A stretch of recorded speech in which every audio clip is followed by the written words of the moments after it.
Thank you all for coming. So nice to see you here. My name is Paul Grondal, the Opelka Endowed Director of New York State Writers Institute here at the University of Albany. We always love when we have our students here. My colleague Mike Huber's Journalism 490 students are here, and I see some Honors College, WCI, Writing and Critical Inquiry, and some of our colleagues here from this AI Plus initiative, which I'll talk about. I also want to thank our co-sponsors for this afternoon's event, the UAlbany Honors College and the AI Plus Institute, which is UAlbany's hub for interdisciplinary AI research.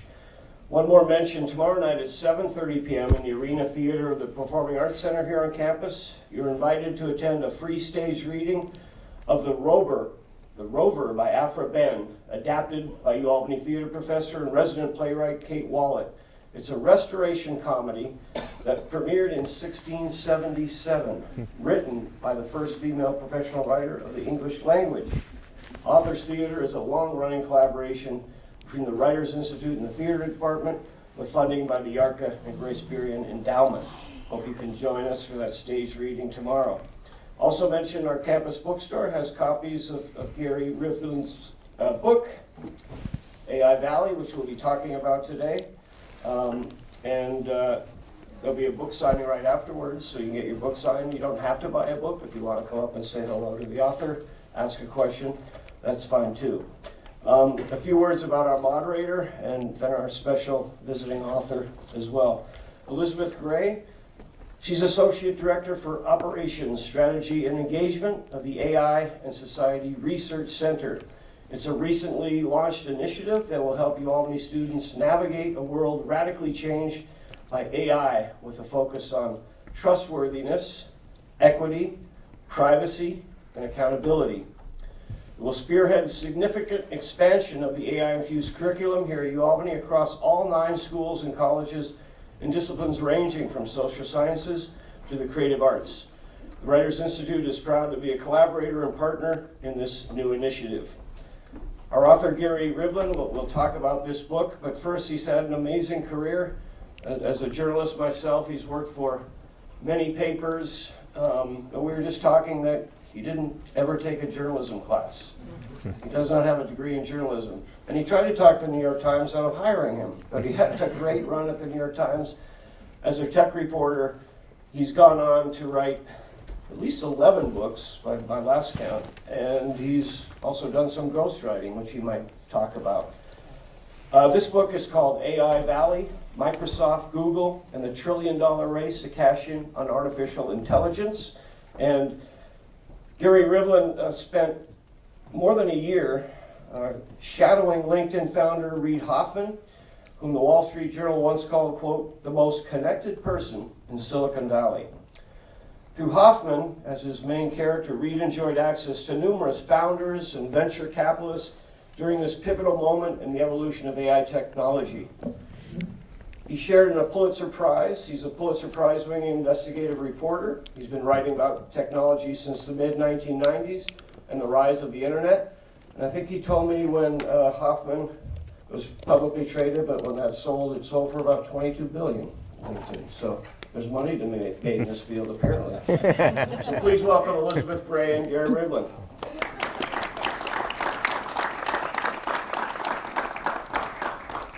Hello, everybody. Hello, Paul. Hello, Gary. I also want to say hello to some of my colleagues, Prabha Balakrishnan, the director of the AI Plus Institute, Eric Stern, the director of the AI and Society Research Center, Kesh Kesavadas, who is our AI leader as the VPRED of the university, and many other. I've had Brad here as well. He's working with the AI and Society Initiative. We have Elham and many others, collaborators and colleagues that are here today. I want to mention, in addition to what Paul mentioned regarding the academic and curricular components, the Research Center is also looking at the AI and society from a research perspective and collaborating closely with curricular. So thank you for having us, and thank you for being here. It's great being here. So I want to start, Gary, by just sort of getting a level set for everybody who's here on 2 fronts. One is as I think you do a very good job of telling the story of throughout the book. We all think of AI as ChatGPT, and obviously there's this long history, even in the current moment, there are many other parts of that, and there's many paths that the future can go into. So one, I'd like you to give us a sense of what do people here need to know about what is AI, and then two, on a more personal note, you have taken an incredibly interesting path through this tech and AI journey. So tell us about what got you interested in it, what kept you interested in it, and you can tell about those separately or bring them together. Okay, thank you everyone for coming. It's great to be here. You know, what's different about ChatGPT is this is the first time there's AI, to use the more technical term, generative AI, that you could speak with. But AI has been part of everyone's lives for a long, long time. Google in the 2000s was using AI to help translate garbled, misspelled queries. They were using it to serve up the ads that accompany searches. Google Translate has been around since 2015, and billions of people are using, that's AI. Autocomplete, the suggestion engines from Netflix or other places. You know, oh, you like these movies, you're likely to like this one. That's AI. But ChatGPT came the end of 2022, and that was different because it was a product that people could use. It wasn't behind the glass. It wasn't this magical thing happening without you having any idea that you're interacting with artificial intelligence. And that connects to the other question you had. You know, it was the end of 2022, and I was looking for a next book to write, and I got this random email from Reid Hoffman, Paul just mentioned, you know, dear friend, turns out I'm like one of his 2,000, 3,000 friends. And, you know, I would get these once or twice a year. Be honest with you, a different time, I just hit delete without reading. You know, top of mind, that was his expression. Things he had written, things he's thinking about. But this one mentioned like, hey, I've co-founded my first startup since LinkedIn. It's around AI. And he had this line, I had tried programming earlier in my career. I went to college. I started as an engineer. I programmed in Fortran, basic languages that no one uses anymore. And I found it so frustrating. I'd make a little typo, or I just couldn't quite get the syntax. And there was a line in his email like, we're going to teach computers, instead of us learning symbolic language, to learn the computers, the machine's language. We're going to speak to it in plain English. And that just like, boom, that just really, I love that idea. So ChatGPT hadn't even gotten any attention yet. ChatGPT, it was the biggest flex ever by a startup. There was no announcement, there was no press event, there was not even a press release. They just put a research paper on their website. And so it took a few weeks before the world caught up. So during that period, I was like, this is interesting. And then ChatGPT blew up, and I decided, this is a good time to return to Silicon Valley and start writing about AI.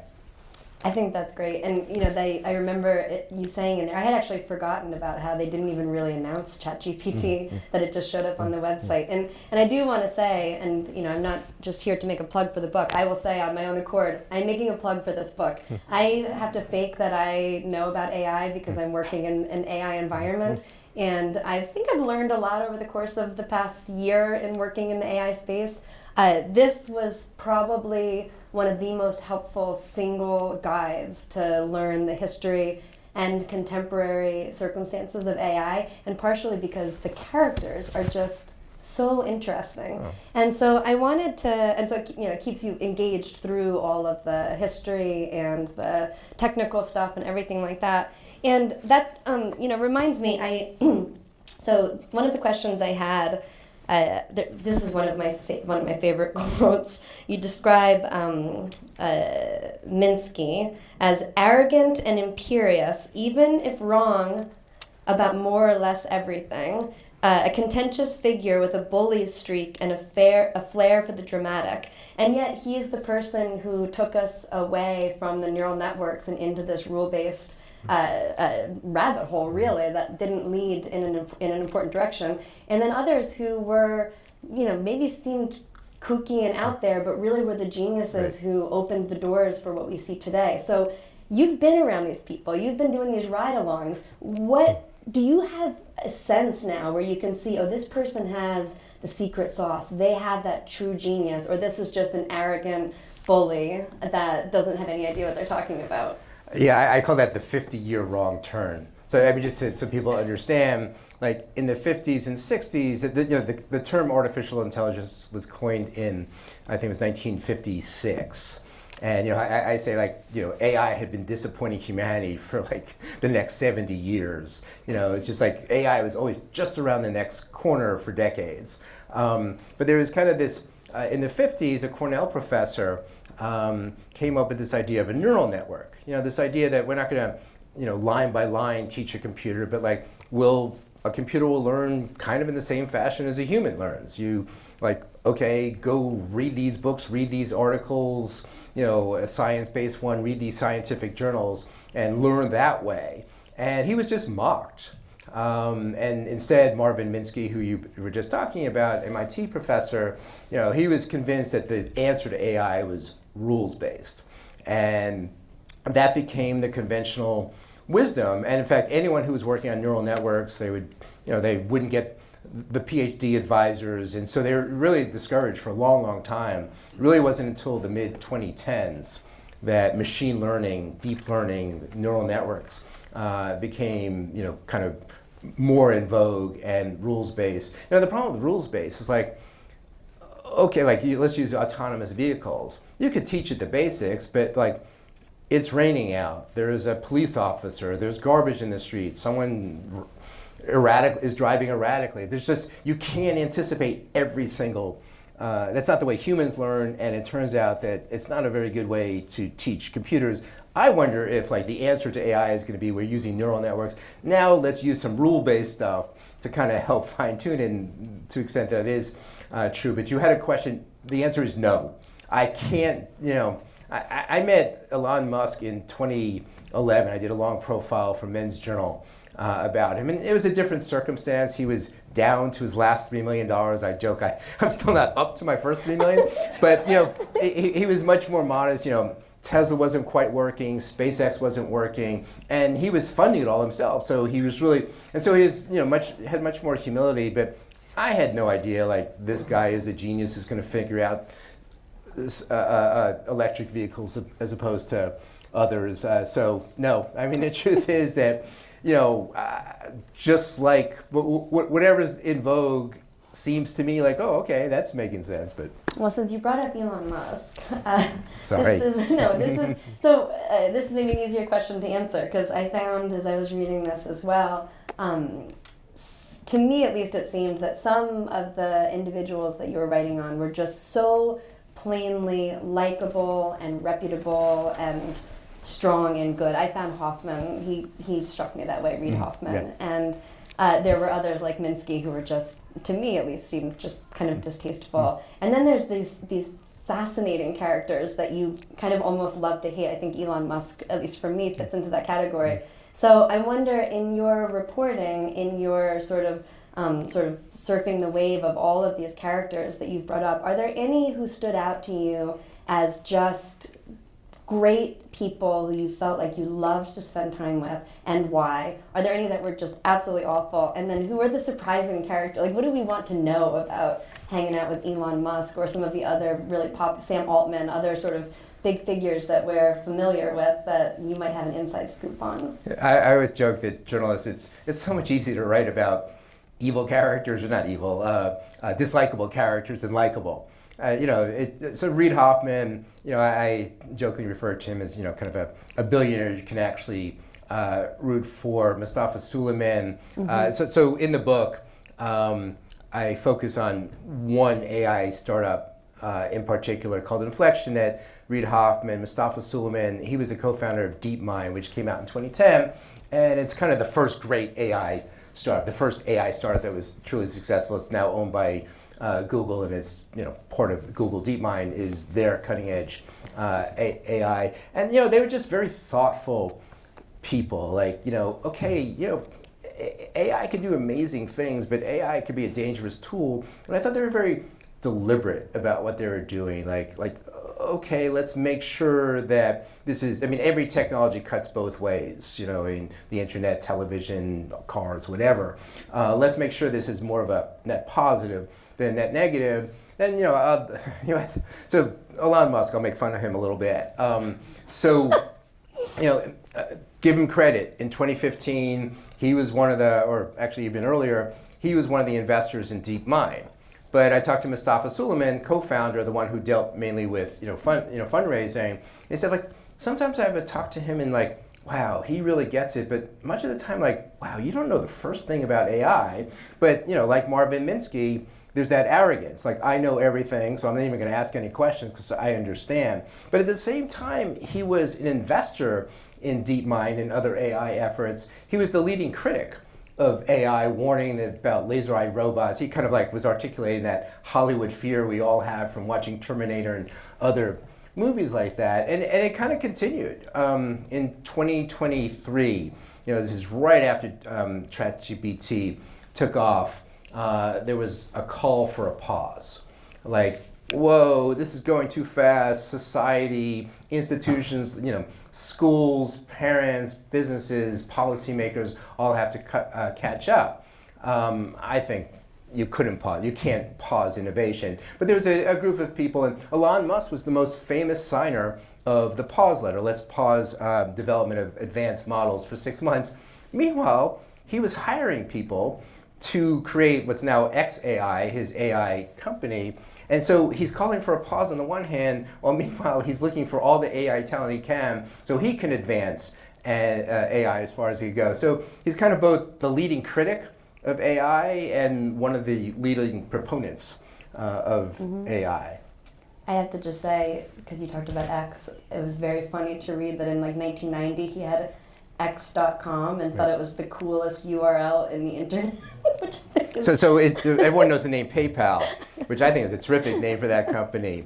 But he wanted to call it x.com, and he was overruled by his partners and his investors. So I kind of feel, this is 1999, 2000. So I kind of feel like for 20 plus years, he's been looking for, he's wanted x.com.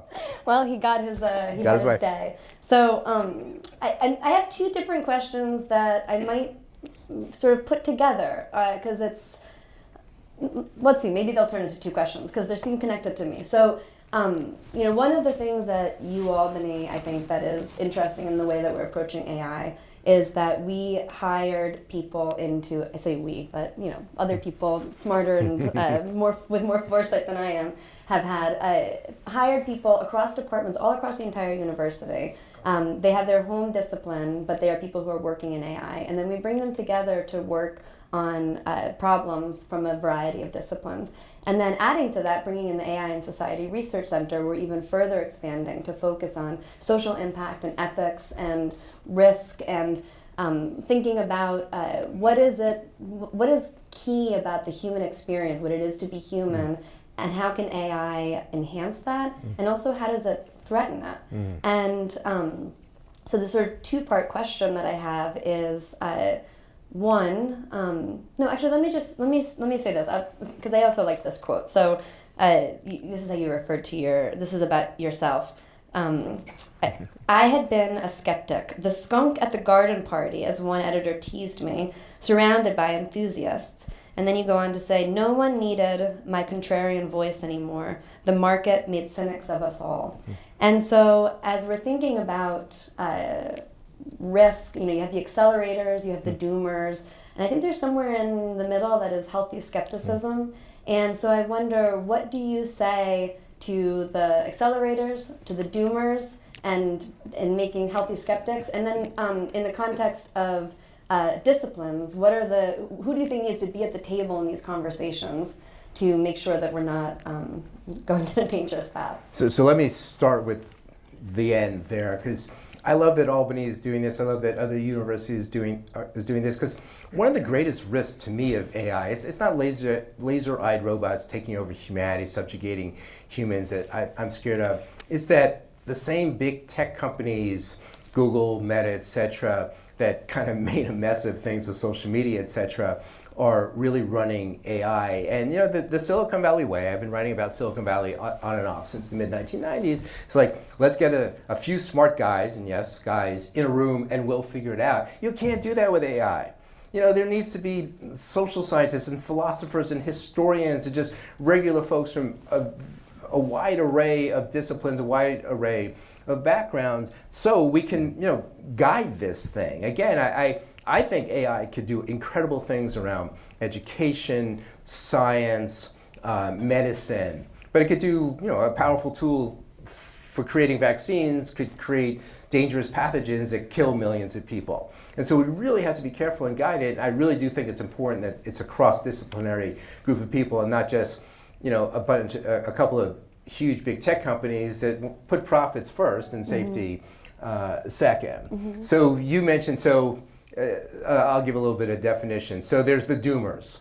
Those are the folks who are scared of AI, that the robots are going to take over. The most radical of the doomers say we should bomb all the data centers and just stop AI in its tracks. I don't, whether you believe it or not, I just don't think that's realistic. People were saying that about the internet. Oh, they're going to take over retail. They're going to take over media. They're going to take over bookstores. Like, yeah, but you can't stop it. So I think the strategy is to figure out, as a newspaper, as a retailer, as a seller of any kind, how to take on the internet. On the other extreme are what they call the accelerationists. I like the term the Zoomers. And this is the idea that nothing should get in the way of AI development. Sometimes they invoke China. It's a race between the US and China. China's nipping our heels or just behind us on AI research, and anything that slows us down is going to be a detriment. I put myself, there's a term Reid Hoffman uses, the bloomers. So it's the doomers, the zoomers, in the middle are the bloomers, and this sense that we should be accelerating AI, but let's do so deliberately. What rules should we have in place? Do we really want to use AI in warfare? Do we want to use AI for surveillance? One thing that really scares me is autonomous AI. AI is without a human in the loop. AI is not even close to ready to be autonomous, but there is this feeling like we should have AI without humans. So there's all these things we should, the biases. So if you want to, all AI really, or all the generative AI, these models, these large language models, these chatbots, ChatGPT, etc., they're just reflecting humanity. They're reading our books and they're reflecting our biases. So the idea of using AI for decisions, for applications for a job, for sentencing for someone found guilty of a crime, that scares me too. So I think we do have to have this conversation. There needs to be safety teams within each of these companies. By the way, every company, Google, Microsoft, Meta, they have safety teams, but once it became a competition, once ChatGPT, to me, it was the starter's pistol. And suddenly everyone's racing, and the safety teams were either disbanded or given less power. And so that's the mistake. I'm a bloomer. Let's really take advantage of AI. It could do wondrous, amazing things, but let's be smart and deliberate about it. It's a little scary that they've dismantled those safety teams. But yes, so I agree, and I find myself in the same place, which is why I liked the characterization that you gave. And I think that, so we're in a university. This is a university context. And in a lot of contexts in the book, I was really surprised, actually, by how much of a role universities have played in different sort of big moments in entrepreneurship that we would see as just Silicon Valley tech stuff, but is actually really grounded in universities, even back as far as like the 1930s. I think you were talking about some of these partnerships. And you can tell, I hope you'll tell us a little bit more about that because I've forgotten the details. But a couple of things about universities too that I notice is, one, they can keep working on the important questions even when it's not the hot topic. And I noticed in a few circumstances there were sort of universities researchers getting the small wins that led to the major breakthroughs.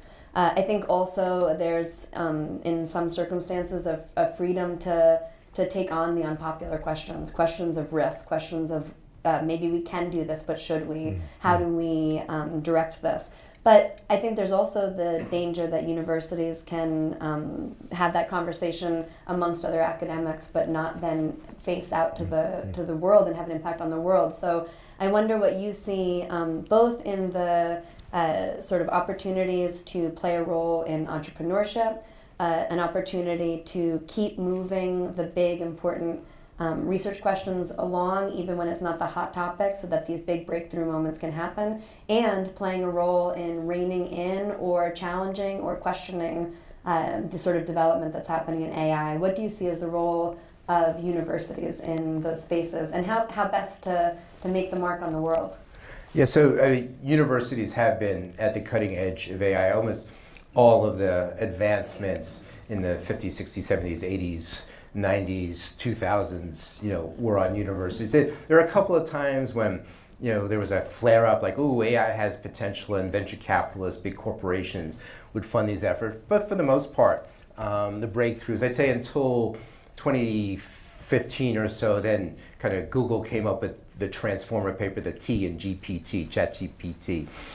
That was the first break. But, what was so wonderful about, and I should back up that, and the government plays a role. It was government research with DARPA that gave us the internet. It's government, it's this cutting edge research, because venture capitalists, they can operate on a 3, 5, 10-year time frame. A big corporation, a Microsoft or an IBM, they would have research, but even then, they want to eventually see, money out of this research. Universities, they're just researchers who are just curious and what's the potential. And so much of the great breakthroughs, and what's nice about universities is they would publish their research, and then anyone could have access, and that's when the entrepreneurs came in. We have a great system. I mean, not to get too political, this is what concerns me about the Trump administration cutting funding for science, for edge research, because this is, to me, the magic formula of this country. That the government helps fund this leading edge research that may or may not ever lead to something that's marketable. But when it does, when there's like, hey, we could use this natural language processing that came out of Stanford, we could use this to help create a chatbot that could speak to us in our own languages, then the entrepreneurs take it and run with it. At this point, I'm less clear of the role universities are playing in cutting edge, leading edge AI research. I just assume they're doing it, but to me, the great role that universities, you referred to it when you talked about UAlbany doing this, we're thinking about it. What does it mean? What rules should we have in place? How can we, steer this thing so it's more of a positive than a negative? To me, a lot of the good work is happening on universities around that, and it sure is not happening in Silicon Valley, where it's all about, it's a race, and I just want to create a model that's stronger than the next person's model. So when it comes to my model, to me, universities is where AI and society, where we could be thinking these questions, help instead of helping the entrepreneurs, help the policymakers figure out what set of rules should we have. I mean, yes, clearly we are in a race with China. China has declared that by 2030, they want to be the leaders in AI in the world. And it's very possible. They've done some cutting edge research. So yes, we are in a race, and it'd be very good for the U.S. economy for AI to remain the leading AI to remain here. But with that said, I'll use an example. So the acceleration to me, they're making a strategic mistake. They're getting way ahead of where the public is. Pew at the end of last year did a survey, and less than a third of Americans are excited about AI. More than half are scared of AI, and you don't want to get too ahead. There's the example of the railroad. When the railroad first, 1870, something like that, when it first became popular, there were all these deaths, and people were scared to ride the railroad because I want to get across the country, but I'd rather not die doing it, kind of thing. And so the government came in and created standards and kind of safety and all this, and made the railroads so people felt safe and it could take off. And I think there's equivalent here. If we get too far ahead of the public, they're not going to buy these personal agents that the companies are going to want. They're going to fight it. They're going to resist it. So again, I'm going to make a case for the bloomers rather than the zoomers. That it's kind of like, let's bring the general public along, because people are just scared. One more data point. I find this really interesting about where the U.S. is versus the rest of the world. There's this survey: how much do you trust big tech?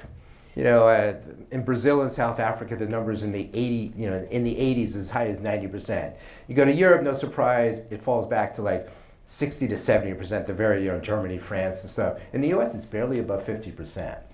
And so, big tech has a PR problem. In fact, I joke that AI had terrible timing. AI hit when distrust of big tech was at a peak around social media. Even kind of not just Amazon, but and Facebook, but Google, Apple, it's surveillance capitalism. They're tracking us with our phones. They're tracking us with the search. They bundle up the data and sell it to the highest bidder. We all saw Facebook they just amp up the outrage because it's good for the platform and they make more money that way. And so people are really cynical about big tech right now at the time that kind of this cutting edge, amazing technology is coming out. And I really wish tech in Silicon Valley was more cognizant of that. And that's the role I think universities have to play. Yeah, I think that's really interesting. The timing thing is interesting. So I was born in 1985. I'm going to turn 40 this month. And what that means, I think they call us elder millennials, but I feel like I'm more like a geriatric millennial. Like I am like the earliest of millennials. And so I was a child when computers first became home computers. I was an adolescent when you had a dial-up modem that made the sound, and I would go on, and go into chat rooms talking to people who I definitely shouldn't have been talking to as an adolescent. Then I'm old enough to call it AOL Instant Messenger instead of AIM was a thing, and so that was when I was in high school. And then Facebook came out when I started college, and so I sort of feel like I've seen with a foot in both worlds each of these major changes firsthand, and I'm really curious to understand what young people growing up with this emergence of AI are thinking. How do we need to? We have one. We have a local young person. We might ask you. This is Gary. Can I say? My son, this is Gary's son. I don't know if you wanted me to. So you can take the mic if you'd like. But it's interesting because what I have found. This is what I love being on a university campus is I get to be around people who are in their 20s figuring these things out. And what I find is what I experience with all these other developments in my life is that they're actually a lot more aware of the risks and conscious about the risks. And as you say, have a healthy fear of what can happen. I don't want to become dependent on this. I'm worried about the environmental impacts.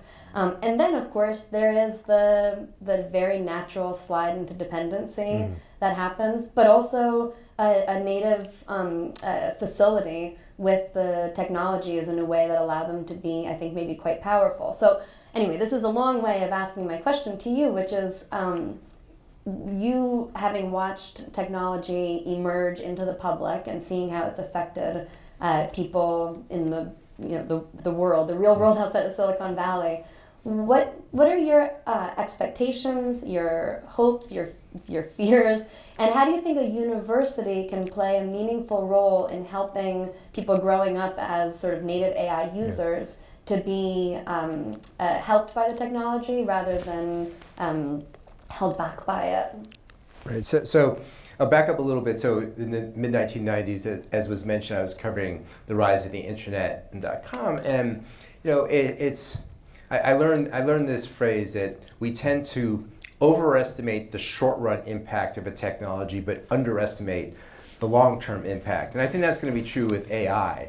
You listen to these venture-backed companies, they've raised billions of dollars, so they'll tell you that it's going to change your life tomorrow, and no, personal agents aren't going to change your life tomorrow. It's going to take a while, but I do think in 10 or 15 years, just like everything that people were saying about the internet in 1995, became true by the 2010s. I think much of what's being said about AI, how central it will be. So to me, it's imperative, you could have my son confirm this, use it. Figure out what it's good at, what it's not good at. I think people don't understand kind of AI strengths and weaknesses. Don't go and ask it an ethical question, right? I mean, I love the idea that it's a co-pilot.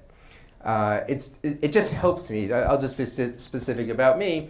When I'm doing the research, the first thing I did was went to ChatGPT, write me a 5,000-word book proposal on AI, and I learned Two things. One, it has a much better memory than I do, and is much better read than I did. So I'd go through it, I found like, oh, that's interesting. Oh, well, that's an interesting quote or statistic or something. But the other thing, it really can't write for anything.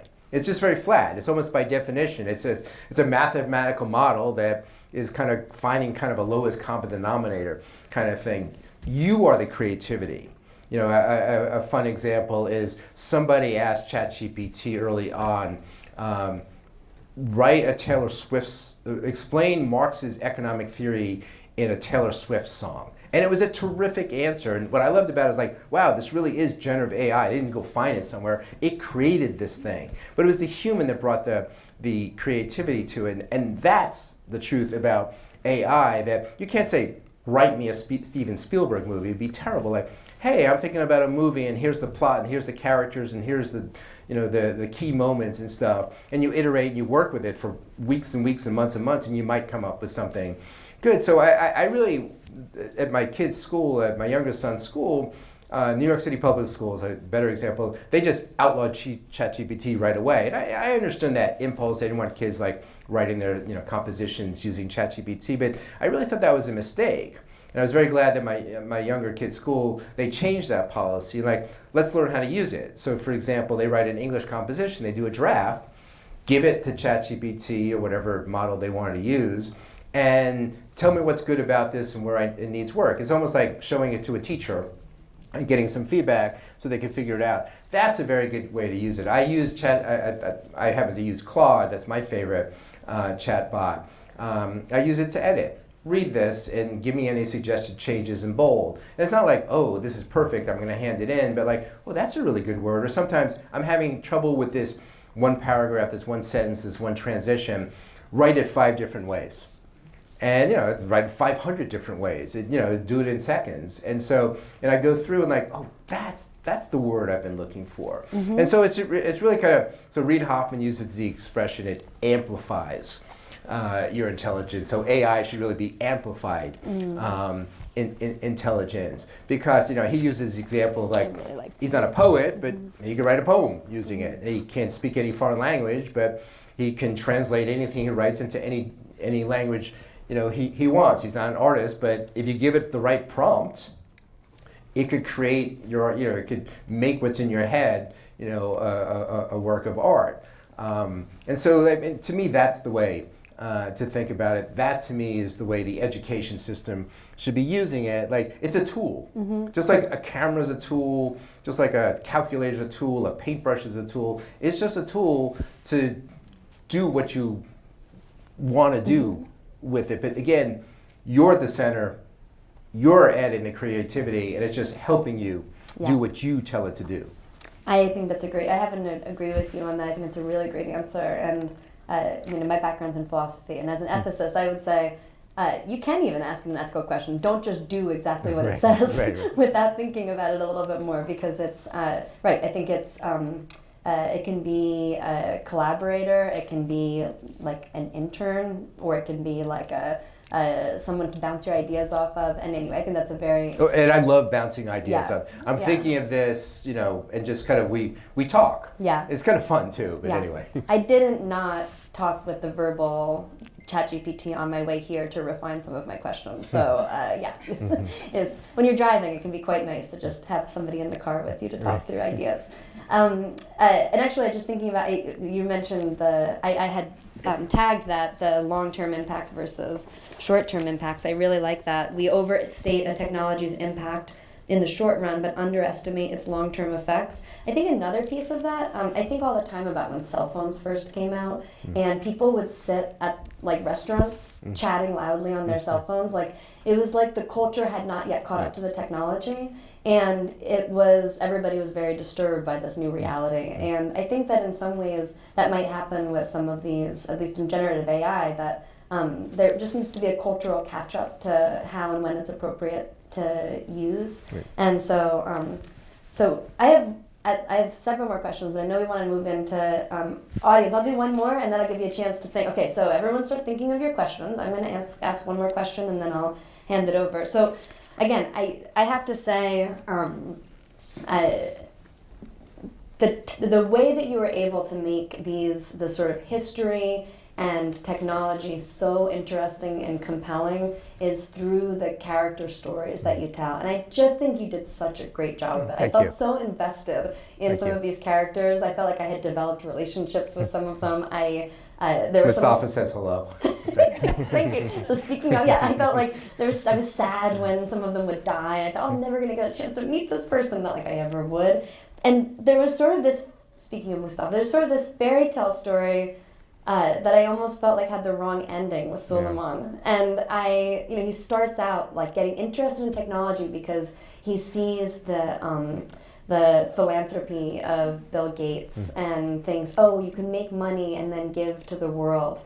And then I was also thinking, I kind of think about Bill Gates that way, but the descriptions of him as just like petulant and obnoxious, I'm like, oh yeah, that was kind of his vibe before he became this philanthropist. But anyway, Suleiman starts out that way. He's scrappy, he's resilient, he's sort of seems to me like a good guy. And then you described him at the end, having moved to... Suleiman looked exhausted when I caught up with him around 2 months later after he had moved to Microsoft. Later, I knew before talking with Suleiman that he would say about abandoning his startup dreams, nothing. The company line had already been conveyed to me by someone who suggested I describe him as a member of Suleiman's team, in quotes. So, am I reading that right? So I felt like, you're rooting for this guy, and then he like sells out to the big dogs. And I'm wondering if you feel like that's the right story, or if there's another. And cheer me up a little bit. Like there's another silver lining to that story that makes me feel okay. I mean, I always love complex characters. It's not an easy answer. One way of understanding this guy, Mustafa Suleiman, again, he was a co-founder of DeepMind. And, they were so idealistic behind DeepMind, but they realized like, oh shoot, we've raised a couple of $100 million, and we're gonna have to raise hundreds and hundreds and hundreds of millions of dollars more, and we're spending all our time raising money rather than creating what we want to create, these neural networks that could do amazing things. And so they agreed to sell to Google for $650 million. And he thought like, oh, I could do great things at Google. I have all this money, all this data to train, all this, talent around us. And he ended up hating it. He was doing all this interesting work, but they were too scared of it. Right? I mean, if you're OpenAI, the company that created ChatGPT, it's a startup. You don't have this long history. You don't have $100 billion a year in search revenue that you're risking. Google, though, they had ChatGPT inside Google in 2020, 2 plus years before OpenAI had ChatGPT. But they were scared to. The PR side of the company wouldn't let them put it out for fear that it would say something offensive, something misogynist, racist, anti-Semitic, homophobic, whatever. So they just kind of sat on it. He grew so frustrated, like, I quit, I'm gonna do my own startup and create my own chatbot. His big thing was instead of IQ, it would be EQ, emotional intelligence, and I thought it was amazing. I thought he created an amazing product, had millions of users, but same deal. Like, they had raised $1.5 billion in a year and a half, but they realized we're gonna have to raise $2 billion next year, $10 billion the year after, and we're just not gonna be able to do that. And so it was a replay of his life. So they basically sold the company to Microsoft. So instead of working for giant Google, he's working for giant Microsoft. The flip side of that is he had a startup dream, and he didn't quite get the money he wanted to be the philanthropist like Bill Gates and invest wherever he wanted. But he also loved his product, and he loves this chatbot. It is called Pi, P-I, and he's going to replicate it inside Microsoft, no doubt. And you can make the argument that nothing was more important than seeing his creation. His EQ chatbot, which was kind and understand nuance. It really is incredible that way, and he'll be able to see his vision. He'll be able to see this chatbot because Microsoft has 1 billion plus users.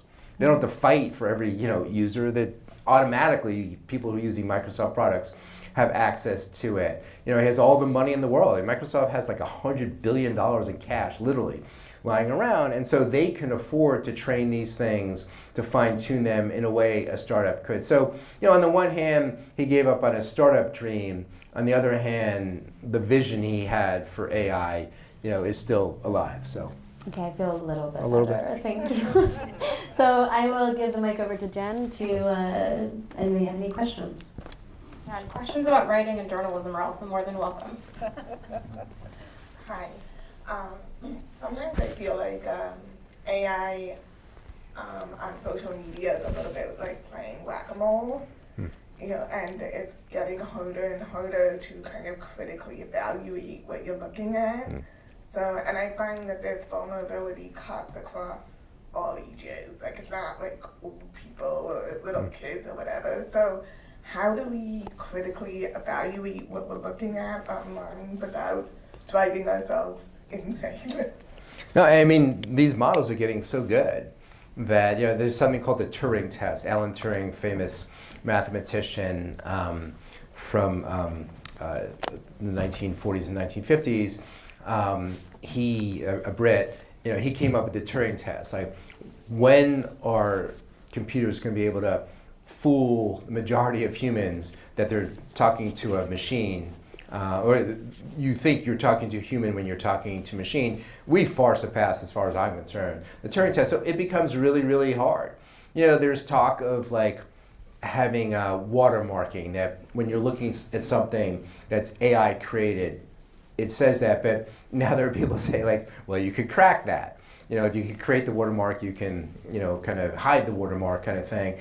It's going to be, that's one of the things, Elizabeth, in a way you were just talking about this. We're going to have to get used to this. Society's going to have to figure out how to get used to this. We're going to have to get used to, a lot of people are going to have very deep romantic relationships with models, with machines and stuff. And like, we're going to be weirded out by it, but we're going to have to get used to it. We're going to have to figure out how to be skeptical, how to understand, like, you know, there's a concept, there's this concept of the deep fake.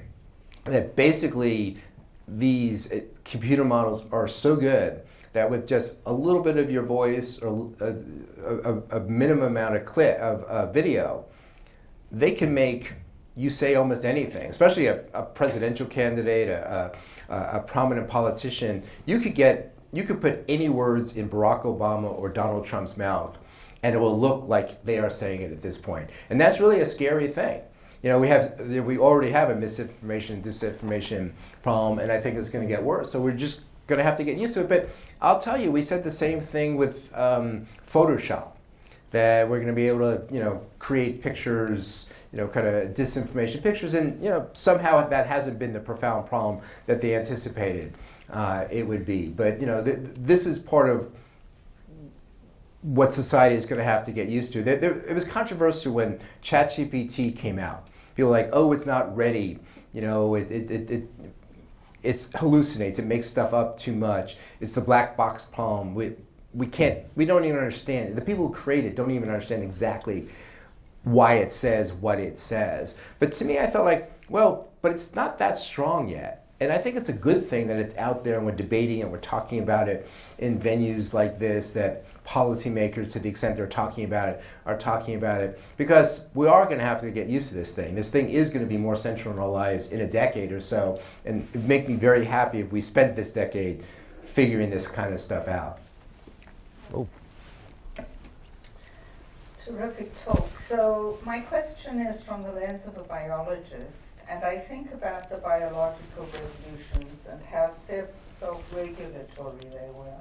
So recombinant DNA, there was the Silema conference, and real concern about controlling the technology so that it didn't take us over and do terrible things. And then more recently CRISPR and continuing control and pauses and self-regulation.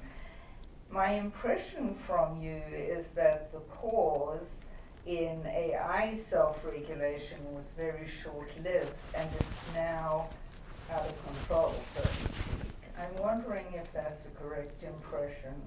So it's interesting, the AI had literally its own Selimar conference that went to the same place to talk about these big issues. So I'll give the example. So in 2023, there was this international gathering of folks concerned about AI, and the number one issue was safety.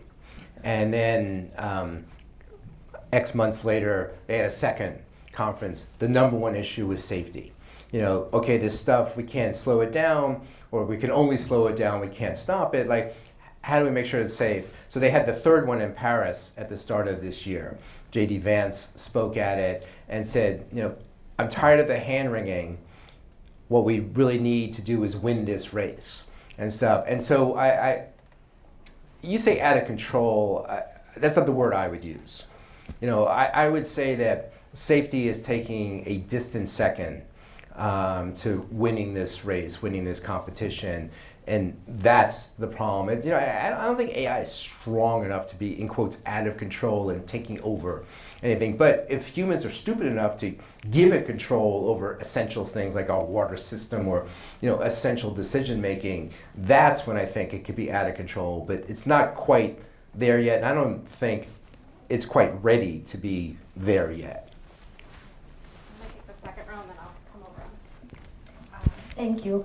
I have been studying the brain and neuroscience for almost 30 years now as a practicing neurologist in an academic center.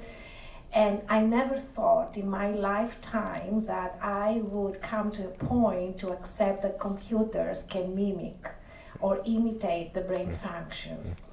Having said that, I'm still an adopter or a bloomer, as you mentioned earlier. Overall, in medicine, physicians are very slow to adopt. They just reject, but they don't want to be educated. And this is my fear, that things are happening without us. And it's nice the impact on other sectors, but medicine is huge, or biology or science. So I want my colleagues and the medical societies to come on board and educate each other, because we need to be in the driver's seat. Right. We need to drive the process. We cannot have big tech dictate how we are going to change the way that we practice. We're doing research or educate our future physicians. So it's coming very fast, as a matter of fact. Just an example, I use an AI tool to create my notes, and it's really frightening the way that they retrain it and becomes better by the month. So my question is, what we can present to the medical society or to the providers to make them more supportive of AI in order to lead the process when it comes to medicine and impact on medicine?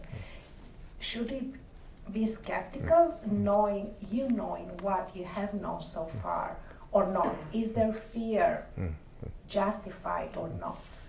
But I kind of think every establishment is conservative when it comes to change. You know, businesses haven't fully embraced, they're piloting, they're talking about it. So I don't think medicine is any exception to that. But again, I'm going to come back to, like, it's a great assistant. So, you know, they're at this point now where AI models can more accurately detect cancer, you know, in a mammogram or something like that. You know, an eye doctor might look at 1,000, you know, of this rare disease. You know, AI models looked at tens of thousands, hundreds of thousands, so it could spot diseases of the eye faster than, you know, an eye doctor can. But that's not to say, like, oh, okay, we don't need doctors anymore, let's just have them read these things. It's like, it's just a great tool. The doctor should look at the mammogram or the x-ray or the whatever and give a reading, but use AI as a backstop. And, like, you know, it's like, it's almost like a team. Like, you have this assistant that's really, really good at this one narrow thing. I mean, I think AI and, you know, medicine, I think it's starting to be used, you could correct me if I'm wrong, where it's like, it could listen to a sit down with a patient, and the patient, you know, you're hearing bad news. You always want to bring someone with you that, okay, you take notes. Well, the AI is taking notes, and so I think there are really effective ways where it could help medicine. But, you know, it's an establishment with their AMA and their practices, and people are going to resist it. I don't know the answer. I'm just assuming that younger doctors will be more open than older doctors. And I would just stress that it could be this amazing tool to help you in your day-to-day job.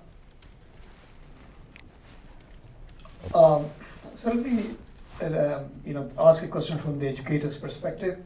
Every time there's a new technology, people say that half the jobs are going to disappear, and it has disappeared. But usually it is twice as many new jobs being created, right?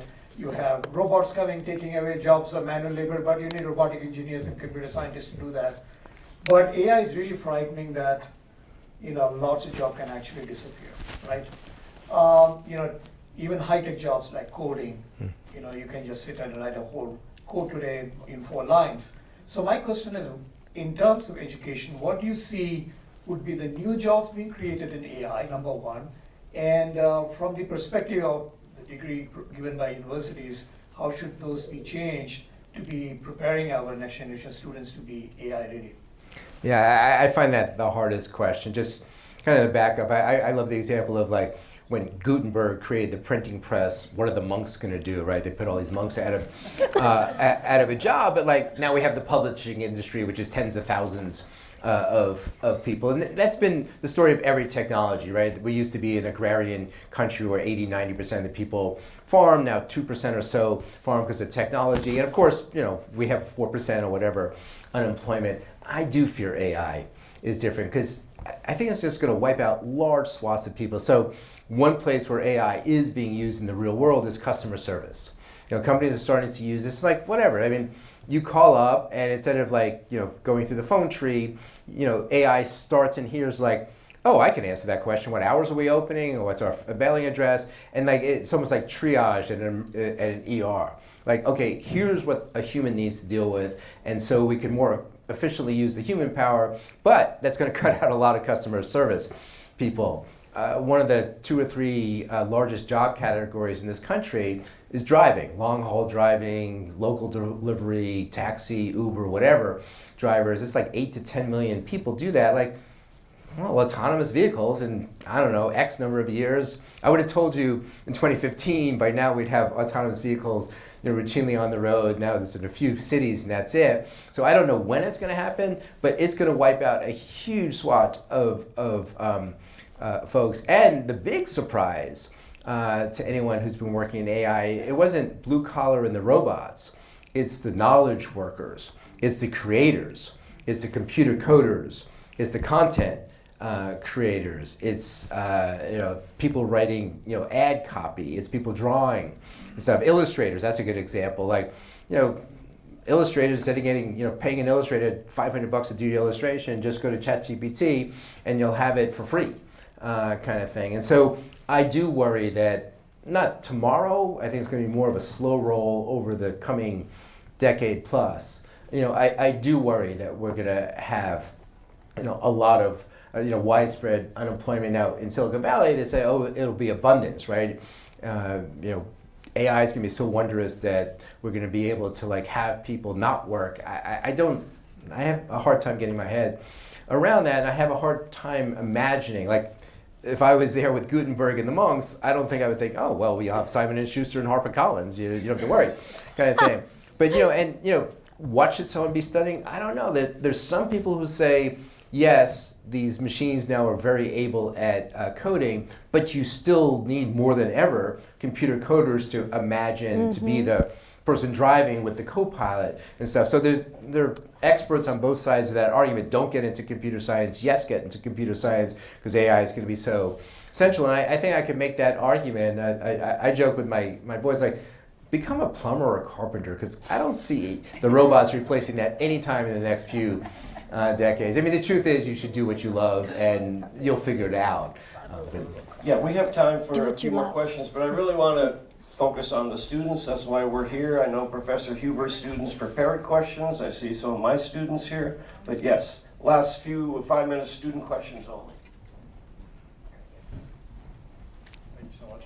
Hi, I'm a student journalist here. I'm the editor-in-chief for a student paper. Oh. And I wanted Be asked. to ask, I have a feeling that AI is going to eradicate a lot of lower level journalism jobs, specifically in things like breaking news, where it's not quite as long form, shorter stories that AI could probably pretty easily write. However, I know a lot of people in the journalism field who are also pretty afraid of this, and I'm wondering, how do you feel as a journalist? Do you think that journalists are going to be able to stand against AI eradicating their jobs? Or do you think that in the next 10, 15, 20 years, we're going to kind of see lower level, like breaking news reporter jobs kind of be taken over by AI? I mean, you're posing it in the exact right way. It's the lower level jobs. They're coming after the lower level jobs in journalism and across the board. You know, it's like it could write a press release really well. It could do that, like this hot take thing. It could read whatever news is out there and kind of create a little blog post to be controversial. I still think I don't see how AI is going to replace reporting, going out in the field and talking to people. And so can AI produce an 800-word news story that reads really well? Yes, but based on what? I mean, you still need to interview people and talk to people and do the research. And so I don't doubt that some journalism jobs are going to be lost. In fact, it's already happening. You know, different Sports Illustrated got caught, hiring all these bots and making up, as if a human wrote it.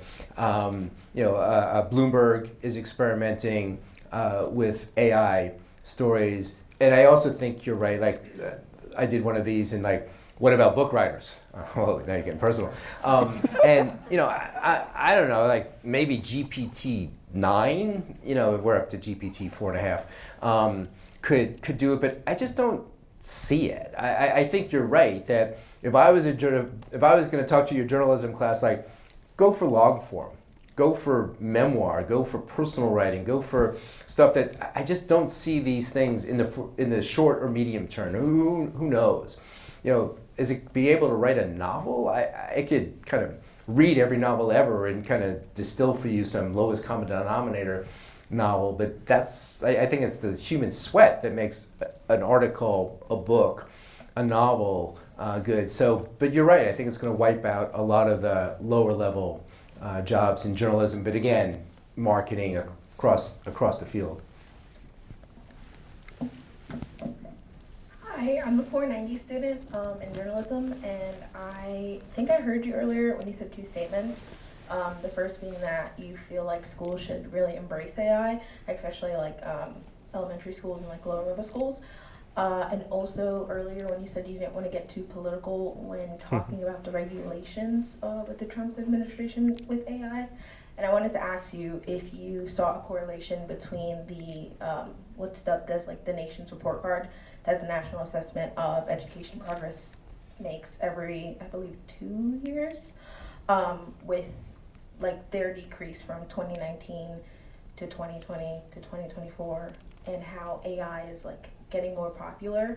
Do you see that correlation between the decrease in literacy and reading comprehension with AI? And I also wanted to ask if you don't think that AI and I would say politics are intertwined, because it is the government's job to create these regulations on AI, and in a March interview with NPR, you did say that regulations are like the key components to like making AI important.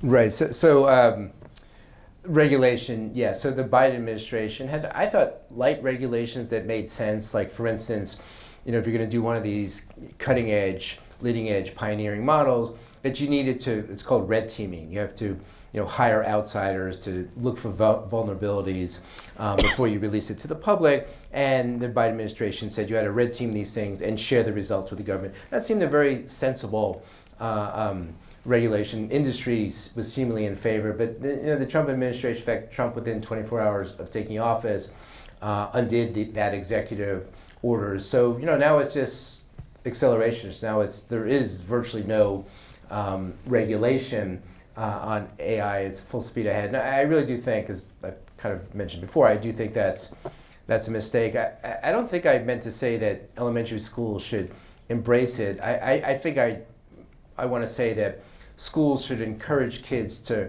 learn how to use this thing, just like if you knew how to use the internet in the mid-1990s, 2000, you're more likely to get a job because you had this key skill. I think using AI is going to be increasingly important, that if you understand how to engage these things. There's this notion out there that AI is going to replace humans. And with autonomous cars, I do think that's true. But in the short and medium term, I think mainly it's going to be humans who use AI are going to best humans who don't use AI, because it's going to be much faster, their intelligence can be amplified. Lawyers, across the board, doctors and stuff. And so, that's the way I would be thinking about it. I'm not I didn't really know what you were saying about education in the annual or biannual report. But anyway, I do think schools should be encouraging kids to use it responsibly, to play with it, so that it's not this alien thing. All right, you can ask more questions at the signing table, but we're going to end with one final question. Hi. Creativity is, in the academic but also just regular creative world is definitely like a muscle that people have to flex on the average day-to-day basis. How, in teaching children, obviously, how to properly use AI academically, can we also do the same in creative spaces like literature or even art in general, without dimming their acceleration? Right. There's an expression, cognitive offloading, where we're going to have the machines, like we do this with GPS now. I used to know how to drive to my brother's house. I have no idea. If my phone conked out, I would just have to stop and north, south, east, west. And so that's just an obvious example of cognitive offloading, and that is a worry with AI. But a couple of things. One, I really do think the human is the creative in the partnership with AI. And I think, you can make the argument that AI is this great liberator. Like, if I could think of a drawing, AI can make it happen. Filmmaking, it's like to make a film, millions of dollars. Well, with AI, write your script, kind of play with it, and you could do your own film, a single person. So you don't have to have the money. You don't have to be like amazing with the camera. Like it kind of democratizes, kind of artistic abilities. And again, what I like about that, the negative of that is instead of having 100 people work on a movie, you're going to have one or two. You're not going to be paying actors because you could have virtual actors. You're not going to be paying production teams and stuff. So there's a societal cost to that. But just in the sense of being creative, I actually think AI in the short term is this amazing creative tool for folks. And I don't think it's going to take the job of script writers or anything like that, because it's not very creative. There was a funny thing in 2023. They trained an AI on every Seinfeld episode. And so it was this endless loop of just create Seinfeld episodes. It was terrible. And, it was so amateurish. It just wasn't funny. It was just kind of taking bits that you're already done and just repurposing them. So it's not a creative, but if you want to take it and, use it to create your own situation comedy because you had a clever idea, it's more doable with AI than it would be if you wanted to do that in the world pre-AI. So I actually think it could be a tool for creativity. What a great conversation. We really like the students, some great questions. You can continue afterwards at the signing table. Books are for sale. We're so glad that Gary Rivlin will not be replaced by ChatGPT for at least another 6 or 7 iterations, because he finds human stories even when he's writing about machine learning. He's a brilliant writer. Let's have a big round of applause for Gary Rivlin and Elizabeth Gray. And stay tuned for more.